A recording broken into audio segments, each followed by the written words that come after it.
Hey guys, welcome back to my channel and welcome back to the week of series. This is the week of Norns from Udensai. I have uploaded, this is now the fourth video, all eyeshadow looks using only the Norns palette. If you want to see how I did any of them, the playlist for the entire week of series and all of the looks from the first three Norns videos are linked down below. I also have an Udensai playlist, which I can card above for you, where I used this palette like a year ago and I did some looks. I don't necessarily recommend you watch those videos. The looks in the video and everything's just not where I am today. But if you want to see more looks, they're going to be in that playlist as well. Anyway, I've had fun playing with this palette all week, and if you guys want to see what I did to get this eyeshadow look, don't go anywhere. If you've never been here before, hey, my name is Rachel. I'm a homeschooling stay-at-home mom. I love color. I love eyeshadow. I love to play with colorful eyeshadow. I upload many videos every week. 3, 4, 5, 6 videos. It's all eyeshadow related content. If you'd like to see more, don't forget to like and subscribe before you go, and let's get rolling with this. Okay guys, diving into this week's fourth look using the Norns palette, I know exactly what I want to do. I'm going to start with a medium-sized blending brush, dip into the shade Mist. This is a beautiful mauvey purple matte, and I'm going to put this in my entire crease. I'm pretty sure that I'll be able to build this up pretty well, so I'm just going to lay it down to start with as a wash of color, and this is my transition blending out shade, but then I'm going to deepen it more. So now the question is, have I decided to keep or pass on this palette? I have actually really enjoyed playing with it this week. I've liked each of the looks I came up with, although I think my first two looks were a bit unexciting. They were still pretty, but they weren't quite the level of interest that I'm trying to achieve with my eyeshadow, because it's really a matter of being creative and trying new things, new color combinations, etc. But that's a matter of my execution and my color choices. That doesn't reflect on the palette. The palette has performed really well in every shade that I've used this week. I avoided the 2 or 3 shades that I don't like, the ones that never really performed great for me. But every other shade, I think I've dipped into every single shade in this palette, except for the 3 that I don't care for. In case you're curious, are Realism, Passion, and Obsessed. Obsessed is okay. Realism and Passion, the formula is a little bit different, I think, than the rest of the Udensai formulas that I'm familiar with, and I don't like the way it performs. I don't think that they work terribly well, and I know other people have had struggles with those 2 shades as well. But I think for this week, I have literally used every single shade in the palette besides those 3, or I will be in this video, and I haven't had any other issues. So I think I'm going to keep the palette. I think I'm going to keep it and see if I use it. Now that I've really stretched the palette to see what it can do and how well it can do it, I've played with different colors and I've seen how they perform, and I think the first few times I used this palette, I'm going to take a smaller blending brush and take the same shade and just bring on the lower lash line. The first few times I played with this palette, I kind of stayed in the blue, teal sorts of shimmery shades, and they performed well, but then the other shades I was interested in, which were the red matte and the browns, they didn't perform well, so I just stopped playing with it, because for me, in my brain, it was sort of a one-note wonder. I don't know why, because this is not a one-note wonder. But anyway, I don't know. I guess I let those disappointing shades color the rest of the palette experience for me. But now that I have forced myself to use it, forced myself to branch into new things and new color combinations, I liked all of the looks I did this week. I've really enjoyed yesterday's look, and I think I'm going to enjoy today's look as well. So yeah, I think I'm going to keep the palette. I'm going to take the listing off of my apps and see if I use it. Now that I know what it can really offer, I think I'm going to keep it and see if it gets used. As you can see, I built that shade up a decent amount. Now I'm going to use the shade Colorful Black in my outer corner. I fell asleep last night thinking about what I wanted to do for this look. I still have a couple ideas, but this is the 4th look of the week, and I mean, honestly, I don't really want to completely exhaust my ideas with the palette, because since I've decided to keep it, it's like, okay, well, let me just save 1 or 2 of those ideas for another time. But I do have more ideas, and that is exciting to me. And I fell asleep last night thinking, okay, what do I want to do the most for this 4th look? And I decided that I had been wanting to use the purples. All right, so here we are now. As you can see, I carried those same colors onto my lower lash line. I did a purple, and then I just did the outer corner with a smudger brush into the black. Now I want to take a flat brush. Yesterday I used the shade Optimism, and that's what I'm grabbing now. I thought that this was just a silver matte, but when I used it yesterday with the warm tones of the black and orange shimmers, right, I'm spraying the brush after it's been in the product.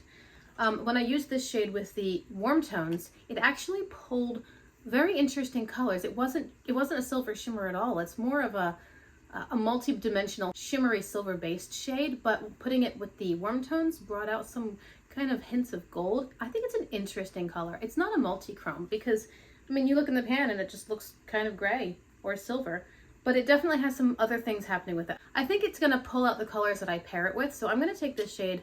I wanna see what it does with cool tones. I'm putting it on the inner corner of my lid. And this is gonna be most of the lid space. It is a very pretty shade, but I thought it was just a silvery shimmer. And when I used it yesterday, I discovered that I was quite wrong. Also makes a beautiful inner corner highlight. I think I'm gonna do a little faux cut crease right here. I just wanna have a bit of precision against that purple matte because they do contrast pretty nicely. So I'll roll with that. I didn't expect to do a half cut crease, so I didn't make my crease terribly dark, but I can accentuate that line in a minute.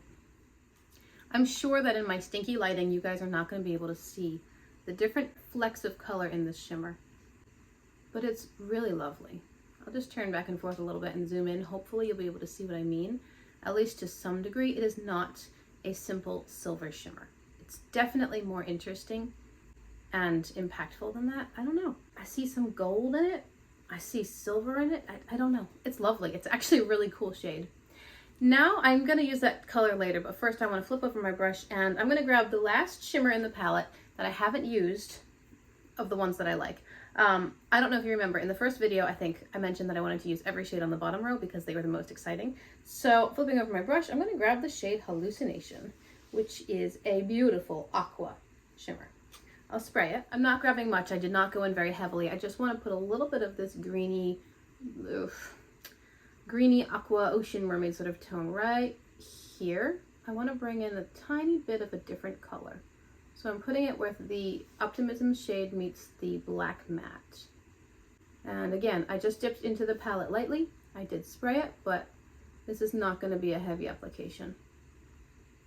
In case you wanted to see this color more, the first two looks that I did with the Norn's palette way back when, I mean, I don't recommend that you watch them because they're just not very good. The video is not good. The eyeshadow application is not good. The final look is not great, but the colors are beautiful. And I do use more of the blue and aqua shimmers in those two looks. So if you really want to see, you can search my Udin's Eye playlist, which I can card above for you. You're welcome to search that and have a look-see, but I don't really recommend it. With that denser blending brush that I use for Colorful Black, I'm not taking more pigment, but I'm just taking whatever's left on the brush and tapping right here into the shimmer and back and forth to help them merge together a little bit more seamlessly. I have an angled brush that you might use for your eyebrows. I'm dipping into the two purples, the purple shimmer and the purple matte. And what I'm going to do is I'm going to use them to outline this faux cut crease. It's just going to bring in a tiny bit of depth to that line to help differentiate a little bit. Even if I do an actual faux cut crease with concealer, I do this as well because sometimes I forget to make my crease dark enough and then there's not as much of a cut appearance. So this is just, you can take the darkest shadow that you've put in your crease and a really small brush. I usually use something like this, a really small brush, and just paint a thin line of the deepest color against the cut, and it helps make it a little bit clearer. With that same angled brush, I'm dipping back into Hallucination. I'm going to put this right here, kind of under where I laid it down up on the top of the lid. It's just going to blend into the black matte a little bit, just a little bit. And then I'll take a small pencil brush and go into the shade Optimism again. I'm going to spray this and put it in my inner corner and on the rest of the lower lash line. I really hope you guys can see what I mean about this color. I was so wrong thinking that it was just a silver shimmer. It is not just a silver shimmer. It is so much more than a silver shimmer. Which I think actually makes it a lot more versatile within the palette because it can pull cool tone with the silver side of it, or it can pull warm tone with the gold side of it. And all of a sudden it can work with some of these, you know, it could work with the browns and the orange and the green, or it could go cooler and work with the purples and the blues, and it's just really nice. All right, that's the eye look. I'm gonna pick out a waterline color, go off camera, finish up the other eye, and I'll be back in just a second to show you guys how it ends up looking. Alright guys, here is the final look. I did a black eyeliner, but I didn't wing it out because I just kind of wanted to keep it more smoky in the outer corner.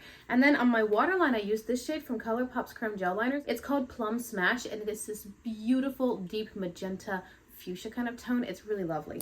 I'm wearing two different NYX Butter Glosses on my lips. I've got the shade Cranberry Pie as a base, and then I put the shade Eclair on top. I wanted more of a purple color, but the Eclair shade doesn't actually turn out quite as lilac-y purple as it looks in the packaging. It's actually more of a white-based pink tone with a bit of purple in it, but not as much as I wanted. So I put down this as a base, and then I put this on top.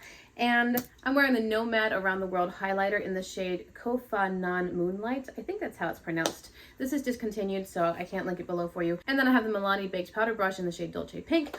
I have recently started updating my description boxes to include everything that I'm wearing, where you can find stuff if you're interested in buying it yourself, palettes that I've been using, products that I've mentioned. It's all in the description box, as well as playlists, videos, my Instagram. I took a poll of my subscribers, and about 75% of people said they wanted more information in the description box. So I'm giving it a try. Let me know in the comments what you think of it, if you like that sort of thing, or if it's just too much and too much like everybody else. They're all doing the same thing. Anyway, I'm trying to be helpful and give you guys the resources if you're interested. So final thoughts on this palette.